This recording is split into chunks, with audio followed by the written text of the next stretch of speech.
You'll be using the Metropolis Hastings sampler that we built yesterday. There's a .py file that's in the GitHub repo. In the general channel for the Slack is instructions on how you can import that, so you can use the MH sampler we built yesterday. One short note, I said to just do from DSFP MHMCMC import star.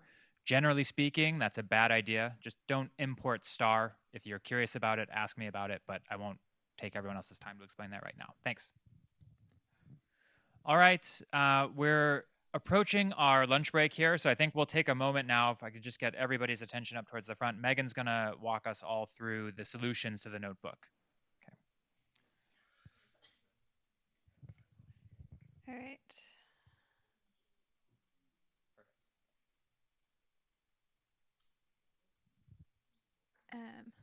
Okay, so I'm running this in Google Colab, which is a very shiny tool I discovered recently and use for everything. Which does, I found out, lead to some issues with like indentation syntax with Jupyter Lab. So I apologize if you were getting like red things.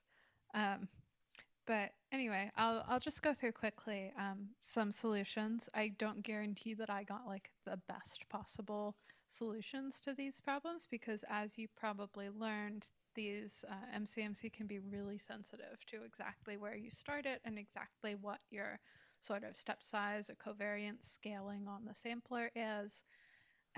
But I think I got some decent results. So we're loading up this data set for HD 209458B, which if you read the text, you'll know was the first transiting exoplanet to be found and was discovered 20 years ago yesterday. So it seemed like a fitting thing. So if we just take a little look at the data, this is useful to plot because you can see that A, it's not a super long period planet. You don't see like really coherent curvature or anything. And B, you can get some sense of the amplitude of the signal here, which is going to come in handy in a second. So we're going to write this sinusoid function. And for my prior, I set up, the only physical constraint I used was that the amplitude of a sine wave is not negative. So I gave it a lower bound of 0 in the amplitude. Everything else, I kind of eyeballed the data and said, it's not really obvious what the right answer should be for either the T0 or the RV0. So I'm just going to say that they're somewhere within this extremely broad range, many of which are not actually plausible solutions, but we'll just give it a big flat prior. And same with amplitude, it can go up to way higher than what the data actually indicate, but I wanted to avoid using the data too much in the prior. You could be a little more conservative than this in your prior. Yep. So I chose these initialization values. Again, I didn't really put any effort into figuring out what T0 and RV0 should be. I just guessed an amplitude that looked like the semi-amplitude of the data set, which is okay for this particular application. So we're going to run this, and it'll take a little while. Okay. So this is what I get, which is red stars initialization. And you can see that we're sort of wandering off to a different region of parameter space. And I made each of the points somewhat transparent. So the fact that these blue points are opaque means that we're sitting at each of these possible solutions for a while. So this is not ideal. So we're going to do the SciPy optimize minimize. And for that, I wrote this NLL, negative log likelihood function that is literally just negative of the log likelihood. So this is something that we can minimize to maximize the likelihood. We're going to run through an optimization here and take a little look at this, and it looks good. Here is the phased version. So I just did mod of the best fit orbital period here and overplotted the model, and that looks like it's fitting pretty well. So now we know that we're initializing the MCMC in the right place. If we try it again, this time it looks better because we're not wandering off to one corner of the plot and staying there, but it's still staying on each of the points for quite a while. So next, we can look at, we can see that in another way by looking at the trace of any of the parameters, which is showing that they sit on a certain value for a while. We can calculate the autocorrelation function, and this should show something kind of funky that has a lot of power at long lag times. So that, again, is another way of showing that you have to go a really long way, a long number of samples before you get to an independent draw. And it's calculated as something like 300 samples, although can't necessarily trust this this guess because there are not that many independent samples in this chain at all. Okay, so what I did here is I just decreased the step size by an order of magnitude on the period parameter, and that ended up pretty much solving this issue. So now we can see that we're no longer resting on any given point for a while. And if we look at the autocorrelation function, it just really plummets after a few steps, meaning that you don't have to go very far in terms of the lag in order to get independent samples. This is calculated as 17 for my case. So the fact that you have to go 17-ish steps to get an independent sample means that you want to go like several hundred,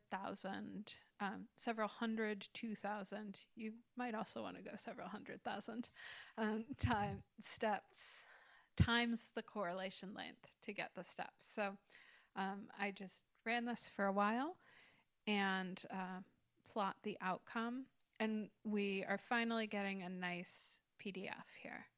And along the way, I didn't do all of the diagnostic plots at every step, but if you wanted to, you could put in these pairs plots and the traces and things and see that the behavior is improving in many ways. So this is now a nice PDF, and we can integrate it up to answer these questions about the underlying probability of different values of the parameters. I will give the caveat that we're not efficiently sampling all of parameter space. So asking about the probability that K is greater than 90 here, we never actually got samples that went up to 90. And so this isn't necessarily like, we do have some information that 90 isn't very likely, but we would have to do a more in-depth sampling around that region in order to actually get a super believable answer to this particular question. Okay, so I don't know if anyone got to problem 2. As you noticed, it takes a lot of time to fiddle around with things in order to get your MCMC working. And I apologize for frustrating you, but that is kind of part of the goal of the exercise, is to learn that it's really hard to actually like trust the results of your MCMC, and there should be quite a few things that you should check in order, because there are many ways that you can go wrong with the samples that you're getting out. But to give you a little look at this, so the next thing that is in the notebook is to pick a different star.